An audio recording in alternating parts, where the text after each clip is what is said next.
Sir इस वक्त अब सबसे पहले तो आज अफजल मरवत साहब को जो है वो शोकाज नोटिस भी जारी किया गया है, लेकिन इस हवाले से ये बातें हो रही थी कि असद कैसर साहब के सामने आने के बाद और उनके एक्टिव होने के बाद पीटीआई के अंदर कोई इख्तलाफात हैं। आप बताएंगे कि वाकई इन खबरों में सदाकत है कि पीटीआई के अंदर इख्तलाफात हैं, लोगों को ये मालूम नहीं कि किसकी हिदायत पर आगे चला जाए, क्या किया जाए, ऐसी कोई सूरत हाल आप देख रहे हैं?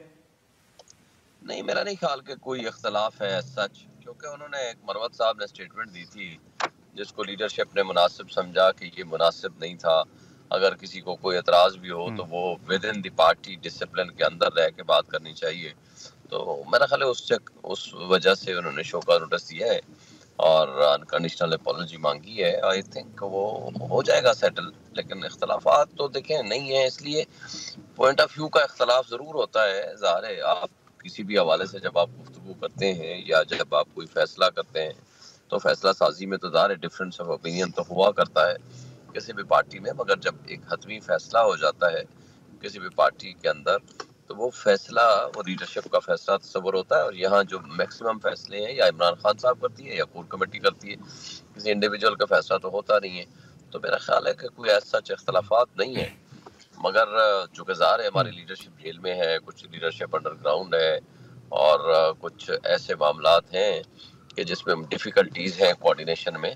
तो ये बात तो दुरुस्त है कि कोऑर्डिनेशन की कमज़ोरी और कमी की वजह से कुछ प्रॉब्लम्स तो आते हैं नेचुरली।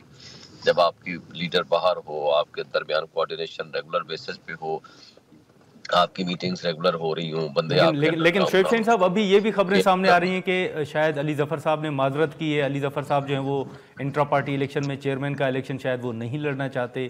तो आप समझते हैं कि ये सूरत हाल भी आगे चल के कोई मतलब एक ऐसी सूरत हाल पैदा हो सकती है कि इंट्रा पार्टी इलेक्शन में ताख़ीर हो या कुछ इस तरह की सूरत हाल पैदा हो?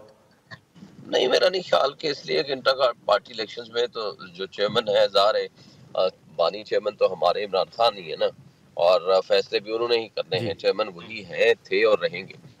मगर लीगल कवर के लिए और टेम्परेरीली पार्टी को निशान देने के लिए हम ये इलेक्शन ज़रूर कराएंगे और इसमें जिसको भी वो नॉमिनेट कर देंगे वो बन जाएगा।